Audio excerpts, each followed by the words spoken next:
Some are already saying that Scott Drew's Bears are back. Are some right? This is Locked On Baylor. You are Locked On Baylor, your daily podcast on the Baylor Bears, part of the Locked On Podcast Network, your team every day. Happy Monday, everybody, and MLK Day. This is Locked On Baylor. I just told you that. So did the lady, but I'll tell you again. I'm Drake Toll from Sports Illustrated's Inside the Bears. The guy to my right and or left, depending on how you're watching this, who has a crooked hat, is Cameron Stewart, who's also from Sports Illustrated's Inside the Bears, and we wore the same thing today. Take it off. Take it off. Take it off. I'm not wearing anything under it. Thank you. All the more enticing. Your first listen every single day. I told you, Cam, it looks like you lost weight.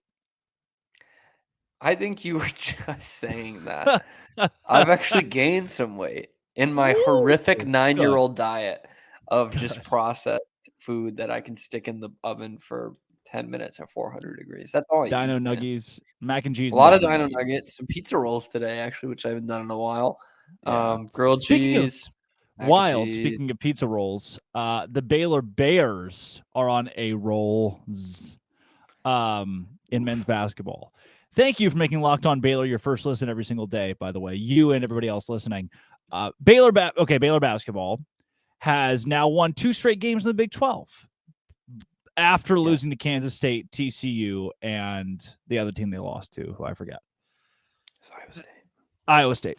That was a terrible Top game. 10 I'm Iowa glad I forgot it. The 2 games, though, have been against Oklahoma State and West Virginia, 2 of the worst teams in a very good Big 12. Is it an overreaction to get excited about Baylor's, somebody called it in the postgame press conference, a streak?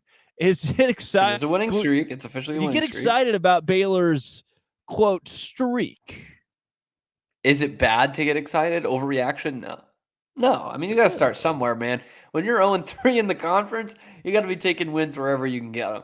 And, I think West Virginia was like a slugfest. It was no fun to watch. And I don't think we learned a ton from that game other than Baylor had some cojones that they got back. But, I mean, Saturday was a rout. And the 16-point final score margin actually flatters Oklahoma State quite a bit. A lot.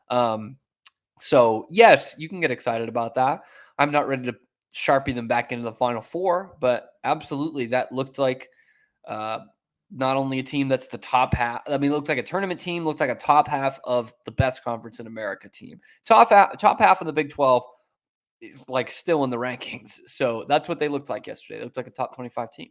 Yeah, top 5 in the Big 12 is top 3 in any other conference. I think that's that's pretty squarely true. I would go there. I would and back it up.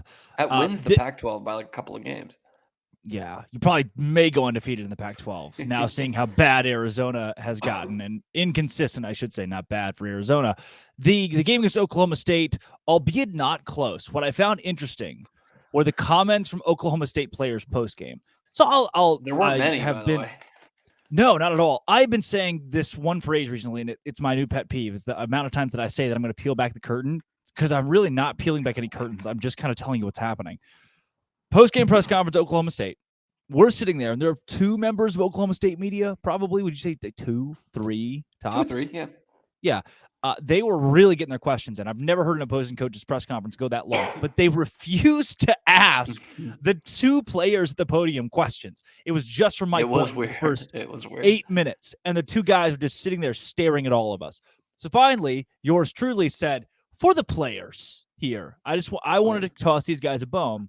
Was it the Baylor defense, or did you guys just miss shots?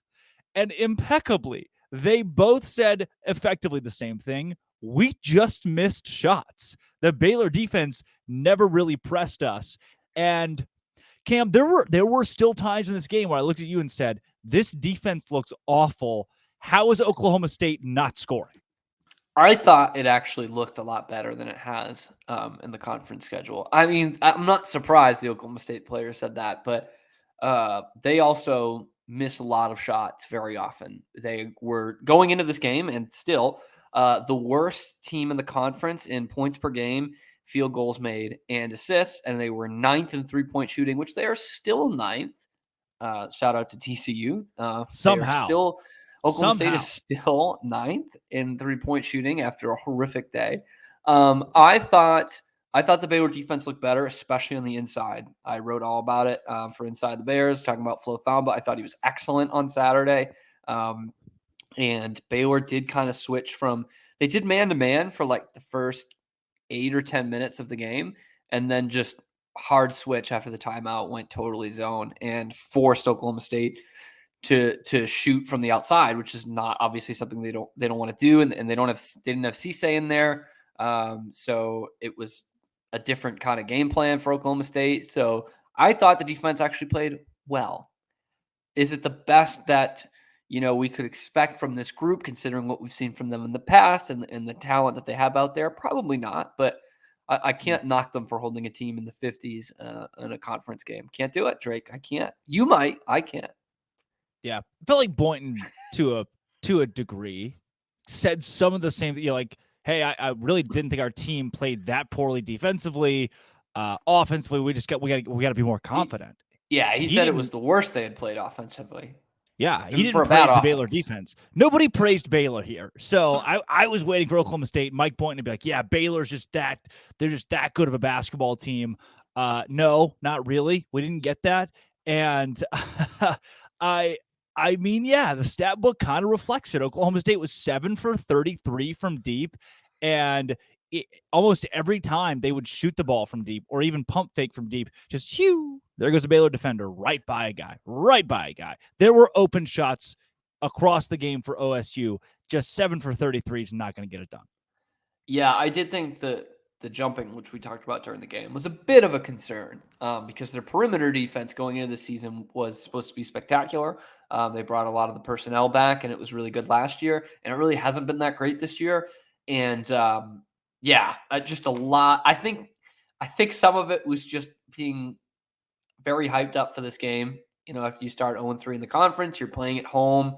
You don't want to go 0-3 at home in the Big 12. You see a beleaguered team out there that has lost 2 in a row, that doesn't score the basketball very well, and you're just itching to get out there and you want to, wipe clean those 5 or 6 games where you didn't play good defense at all and try and do it out in one game. So I think there was some of that, a little jittery, but yes, a more experienced team, and Iowa State even, but also at Texas Tech, who's not a very great team, could do that to you. Obviously a Kansas and a Texas will do that to you, where they're going to get to the free throw line a lot. That's the first order of business is Tuesday. That's probably going to be a saving grace for Texas Tech, the way they're playing offensively. So yeah, that was a little concerning, but I think overall they put together a near flawless game, especially against the competition they played against. I think great from the free throw line, shot pretty well, got to the rim a lot more offensively. Scott Drew talked about that last week. He said, yeah, we are going on these 5 or 6 minute droughts because we're shooting threes all the time.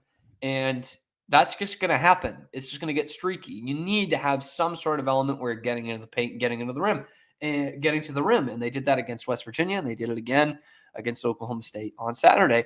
Weirdly enough, results in 2 victories. What can you say?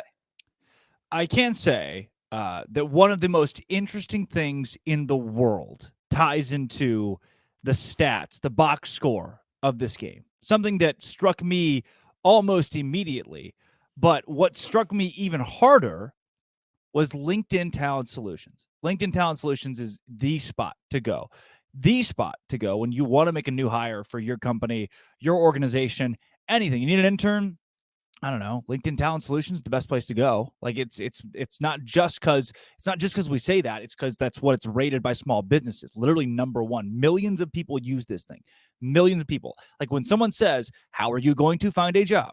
The next response is not, "Oh, I'm going to call like the job committee of getting people jobs." It's, "I'm going to go to LinkedIn and find a way to get a new job via LinkedIn." And you can get someone via LinkedIn to your job at linkedin.com/lockedoncollege. 875 million members. That's almost 1 billion people that use LinkedIn. So why would you not post your job for free there Again, number one in delivering quality hires compared to its competitors. LinkedIn Jobs helps you find the qualified candidates you want to talk to faster. Post your job for free at linkedin.com/lockedoncollege. That is linkedin.com/lockedoncollege. Keep in mind, if you only have one, keep in mind, terms and conditions do apply. Cam, 7 for 33. 7 for 33. Oh, whoa. That's interesting, Drake. For Oklahoma State from 3 7 in Saturday's for 33. game. You know what I think of when I think of those numbers? Um, Are you a fan of the game of basketball in general, like Curtis Blow is? He's a big fan of the game of basketball. Basketball is my favorite sport. I am too. I like. What's your favorite aspect of the game? I like Magic Bird and Bernard King, but one of those way more than the other two. One that wore number 33 for the Boston Celtics and number 7 for the United States of America. And I'm really only bringing that up because I have next to me something that just came in. I can't wait. Can't wait. For those of you on YouTube. Oh my God. How awesome is this? Can you see that? That's a number 33 jersey. That to me looks like a signed Larry Bird jersey. Signature. It is. It is. Wow. How did you get that? You ran into him at the grocery store? And I was just wearing the jersey, man. It's crazy. He was at the HEB, not the Valley Mills HEB. He was down on 19th because, he likes to avoid the crowds a little bit. And so I so happened to be wearing the jersey. How crazy is that? 7 for 33 is not good. Shooting threes, by the way. I just had to get that out there. I'm so excited about it. Larry Bird, was good shooting threes. He never shot 7 of 33 from 3, I tell you what. No, big difference. Big difference. 33 for Oklahoma State, Marcus Smart, current Boston Celtic. Go ahead. That one was for Brandon McKinnon. Could have used Larry Bird in their 74-58 loss to Baylor. Now the outlook for the Bears. I have good news. So first 3 losses in conference play, you go 0-3, and you win a couple straight at West Virginia against Oklahoma State. You then have 2 of the other easiest teams in this conference on the docket right here with Texas Tech. Granted, it's on the road, and then Oklahoma. Texas Tech, they are a basketball team under Mark Adams and still a tournament caliber basketball team. They're not winning as well as you might expect a Texas Tech basketball team to do right now. I think this team doesn't scare me near as much as the Tech team last year in Lubbock did. Yeah, that team was a force, man. Both Texas Tech and Oklahoma have just really struggled to close out games. Not that Baylor's been terrific in that standpoint either. They lost 2 games by a combined 3 points last week and kind of totally fell apart against Iowa State as well. But it's similar to Oklahoma State in that you're like, where is the scoring coming from? And you did kind of wonder with that last year with Texas Tech, but they were so suffocating defensively that you chalked it up as an L most of the time, especially playing in Lubbock. That is their biggest weapon in this game Tuesday night. Texas Tech is Lubbock and the United Supermarkets Arena. Great name. Because they are really struggling to find their footing right now. You see it on Twitter and on the message boards. The fans are befuddled, much like we as Baylor fans were before this winning streak. It's a streak. And I don't know where the offense is coming from. Baylor still has some things to work on defensively. And if I know this is a basic, not great analysis here, but if Baylor's shooting well on Tuesday night, they could win that game pretty comfortably because it's similar to what they did against Oklahoma State. They go up 13-0, and your game plan, whatever you had, kind of goes out the window. And I think that's going to be a similar thing if they do it against Texas Tech as well. If you're hot early on and you're making shots and they have to adjust how they play defensively and it gets that much more onus on them on the offensive end, you've really put them in a hole. You've really made them uncomfortable. It's kind of like a football team that can't pass the ball, right? If they're playing from behind, it becomes all that much more tougher. Like Air Force. Yes. I wouldn't know what it's like for them to play from behind. I haven't seen that. But for Tech, they're just struggling a lot offensively, 3-point shooting and 2-point shooting and maybe 1-point shooting. I'm not sure, but Baylor can really not necessarily win this game in the first 10 minutes. but they can come pretty close to it. Texas Tech is on a streak of their own with five straight losses. One of 6, 3, 5, and 2 points. And then one of 34 points at Iowa State, because that's apparently just what happens in Ames when you play basketball now. This makes me feel better, I tell you that much. This is the worst team in the Big 12 per Ken Palm, Net, and Hasla, and everything else. This is the worst team in the Big 12. They're very similar to West Virginia. Yeah. Very similar. Well, they're still like 20 spots below in Net, West Virginia. I don't. I did see that. That surprises me. Just this is like the one team. This is team squarely out of the NCAA tournament right now. You put the nail on the head there. The one thing that would win Texas Tech this game, and the reason that I will, like, as a sports wagerer, stay off of it, is it's in Lubbock. And it's all those things, right? It's Lubbock. They're desperate, and they're not a tournament team right now. A win over Baylor, that is a huge help, because I think Baylor's going to get hot here, and they are going to be a ranked team come tournament time. I genuinely think that. So looking back on that from the Ides of March, that's going to look like a terrific victory, even though Baylor still, hasn't quite found their mojo yet. So all of those things are going for Tech.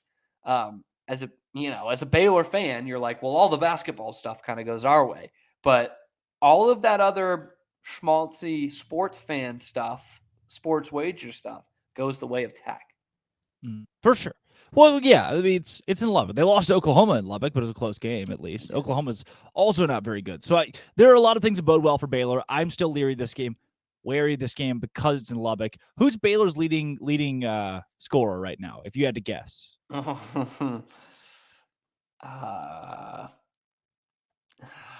did you put me on the spot like that? There are three guys. I think I know probably the three. Keyonte has been great recently, although only scored 8 on Saturday. I'm going to say Flagler's still the leading scorer. Keyonte George has overtaken him as the leading scorer. Oh, damn. You made me overthink it. 17.2 points. Who's the leader in assists? Because George had 8 of those against whoever. I'm going to roll with Keyonte. Adam Flagler. Adam Flagler leads the team in assists. Who leads the team in rebounds? Zach Loveday. It's a better guess than probably what I would have given. No, actually, at the risk of embarrassing myself even more on this podcast, I'm going to say Keyonte George. It's insane. It's Jalen Bridges. I was going to say Jalen Bridges. Damn it. I knew it wasn't Flo, and Keontae's just had some really great rebounding games the last couple games, so I was like, maybe he overtook him. Yes, Bridges is grabbing the boards, Flo man. Thamba? How is it not Flo Thamba? I pointed out a little bit in my story on Flo Thamba. First and foremost, he didn't play good defense most of this season. He hasn't. And this is something that I just kind of saw being at the game Saturday, especially when the zone came out and they were forcing threes. He was just bodying guys out of the lane. Like he was getting better position on him. So he almost gets an assist to the rebound. Like he's keeping his guys away. And Bridges was winning those one-on-one battles, and they were longer rebounds. That's why Keyonte George had 8 of them. So I think that's a little bit why. But also, Flo did not have a great season defensively going up until the last couple of games. True. And Bridges is down there. He's 6'8", 6'9". Big dude. He shoots a lot of threes, though. I say a lot, but more than I expected him to shoot, at least. Yeah, more than Mark Vital shot. Caleb Lohner led the team in threes or in rebounds for a little bit there. He has shot less threes now. Bridges is still firing it away, though. He's made a few of them. He's looking a little more confident. Right? Looking back. Mike Boynton, confidence. There was confident. An awesome play that they drew up for him. By the way, before you get into that segue, I wanted to point it out. It was underneath Oklahoma State's basket. It was in the first half. They ran like a backdoor screen for Keyonte to get open, and it was walled off. It was defended pretty well. And the first screen setter was Bridges up at the top of the key, and he rolled back beyond the three-point line. No one went with him because they were too focused on Keyonte, and they threw it out. a relatively easy pass. You just loft it out there, wide open straightaway three, bang. He kind of got some confidence, got to see the ball go through the bucket. So wanted to point that out. It was an awesome play. I was like titillated in my chair watching that. 13-0. That was awesome. That did make it 13. Yeah. 17-15 was not the best start, but then Baylor was up a lot from there. Scott, Drew, what do you think about Baylor being up by so much? Wait, whoa. Before we get there, I've got to tell you about betonline.net. 13. Had you gone on to betonline.net and bet, I think Oklahoma State will not score for the first 4 minutes and 30 seconds of this game, you would have lost money. I think it was like 4 minutes and 20 seconds. But, boy, you'd have been real close.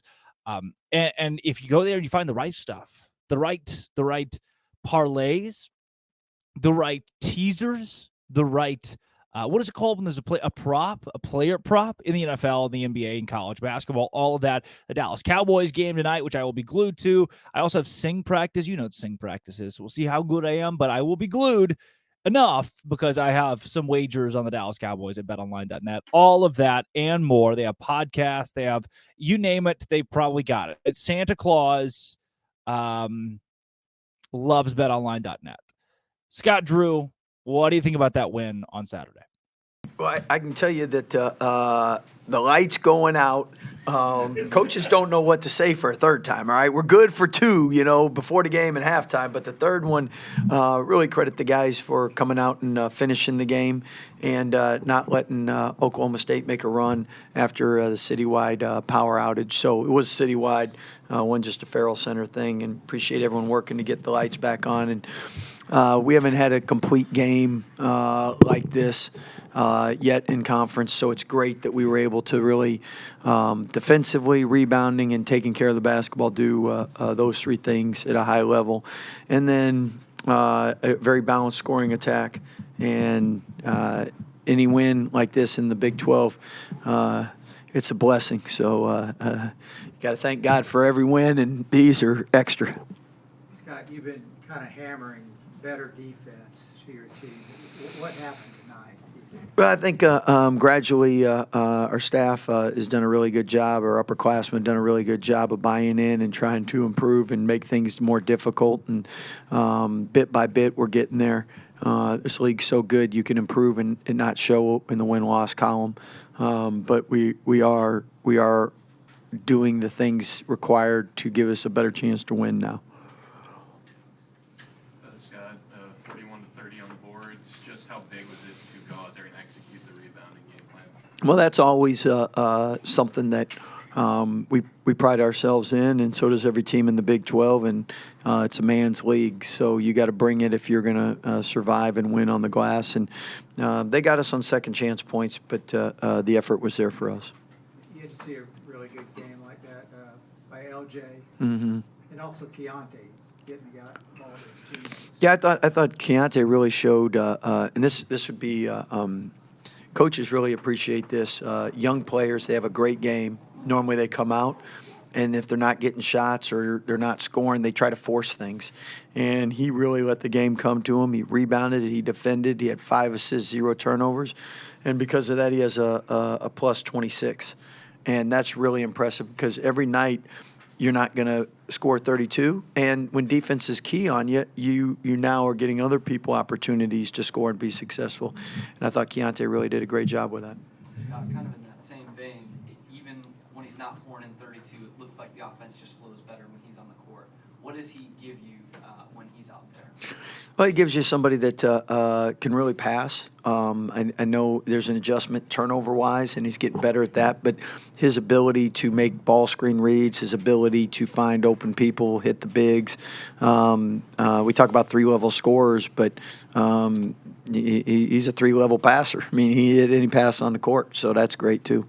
Scott, about the 14-minute mark, you guys were up 14. You subbed 4 new guys in, and they went on that big, long run. Where was the disconnect with that second group? Well, I think we didn't. We went ahead and changed that in the next time, and we didn't try to sub 3 or 4 guys in. It's really tough in the beginning of the game because you go on a run, and you want to keep that run going, and then once the run ends, you got everybody tired at the same time. And it's really hard coming in with 4 guys in because you're not in the field. So I mean, in hindsight, I should have done a better job subbing a little bit quicker so we wouldn't have just thrown 4 guys in. So a lot of times we learn as everyone learns because in practice you don't really simulate those things, because you're a lot of times playing best on best. And this time of year you don't practice a lot of stuff in game. And our teams will continue to evolve, continue to hopefully get better at finding rotations at work. And we're blessed to have multiple guys that can come in. And the bench has done a great job in practice preparing us. And because of that, we've been successful. Kind of on the opposite side of that, the starting 5 seem very effective playing together. Yeah, and some games you look, and in the box score, starting 5 might be close to even, and the bench is +8, +10. I mean, we've had games like that. So every game's different. You always want to have more options than less options. As the year goes on, you tend to tighten your rotations more. Teams go from playing maybe 10 or 11 in the beginning of the year to 8 or 7, 6. You can look across all the box scores, and with us, we've been really blessed the last couple of years to have a starting rotation where we've had so many great players coming off the bench that we really won when we got to the other team's bench. And so we'll keep mix and match and finding ways to be successful because every team's different. Scott, did you feel like the defense maybe forced them to take all those 3-pointers? They were 7 for 33 out there. I thought the defense was very good. At the same time, when you watch film, I know there's some shots they miss that normally they make, and same thing with us. I mean, if we shoot 7 for 33, I know there's going to be some in there where, like, normally we make those, So one thing in coaching, the only thing you can control is the quality of the shot. You can't control if it goes in. Scott, we won't see you before you go to Lubbock, so what do you expect from a Mark Adams team? Well, I'm hoping their game right now goes to 5 overtimes and or 6. But I mean, everyone knows how good they are defensively. Everyone knows how crazy the atmosphere is down there, and you gotta. It's hard to win on the road, and we're going to have to really be focused, prepared. They have a lot of newer guys as we do, and you have a higher ceiling, but sometimes it's tough when you start out conference, and I think both of us face that at the same time. Scott, you've talked a lot about Flo and his free throw struggles, and 6 for 6 tonight. How good was that from your perspective? Yeah, I take that every night. So, but he's worked hard, and he's been making them in practice. So we feel confident and comfortable because we see him making them in practice. He feels confident, comfortable because he put in the work, and those are big. Coach, going off a win streak, we talked about it yesterday, going from a losing streak to 2 back-to-back, what's going to be the key to keep that momentum going into Lubbock? Well, I think it starts with the prep, and we had great prep coming into this game. And if you have a great prep, it gives you a chance to be successful. And so play on Tuesday. Hopefully the guys get a good night's rest, get good food. Staff does a good job making sure we're ready tomorrow to get them better and improve and know what they got to do to get a win in Lubbock. Scott, you had talked about the first couple games, you just weren't winning in the paint. And a little bit more about Flo. What did he change? He looked great today in ball denial. What did he change to make you guys a better defensive paint team and offensive? And how important is that for y'all going? I think our ball screen defense has improved. Some of that's credit to the big, some of it's credit to the guards, some of it's credit to the other 3 on the court, being in correct rotations and positioning. But I can tell you that when a big like Flo goes 6 for 6 from the free throw line, those are huge because if you have an easy and you get fouled and you go 0 for 2 or you miss a front end on 1-on-1, it's like you never got the ball into the paint. When you make them, it's just a different feeling, and it puts pressure on the defense. And you can't be successful just with an outside attack. You have to have that inside. And I thought we've done a good job getting the free throw line, and our guards done a good job driving it, and our bigs are getting better at finishing, and our guards are getting better at getting them where they need the ball. Oklahoma State had just 2 steals tonight. You're happy with how your guards handled the ball? Most definitely. Last year they came in here and had a ton of steals against us and left Waco with a win. What was your message in that second halftime, I guess? Oh. Was there any any specific message to him going back out? I think you were up 25. Maybe. Yeah, we'll keep that one secret. Just in case the lights go out again. Scott, you said last week that we would get better sleep than you after that second straight loss in conference. You going to get a better night's sleep than us tonight? Yeah, I think I will tonight. Yeah. Appreciate that. Thank you. Thank you, guys. That was Scott Drew. Thanks, Scott. Chipper, real chipper. Cam, that last question was you, right? It was. I thought that was good. That was good. He's gonna sleep. He's probably slept pretty well. He probably I did. slept like 12 hours, so I would love to challenge him to see who slept better. How about that? Both me and my girlfriend slept for like 12 hours, and 2 hours later, after waking up, she took a nap. So, you saying you want to sleep with Scott Drew? Look, I'm sure he shares the bed well. In terms of sleeping, Drake. Yeah. That's Cam Stewart. I'm Drake Toll. Come back tomorrow. We're talking about football again because I love me some football, and Baylor can't be done in the transfer portal. We gotta get on the horse still. There's still horses to get on in the defensive side.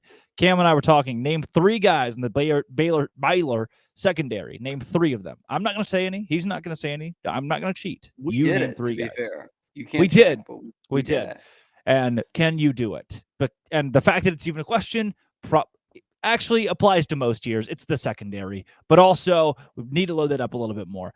Drake Toll from Sports Illustrated's Inside the Bears. Cameron Stewart from, I think, Sports Illustrated's Inside the Bears. This has been... You nailed it unbelievably. Thank you for making Locked On Baylor your first listen every single day. Locked On Baylor.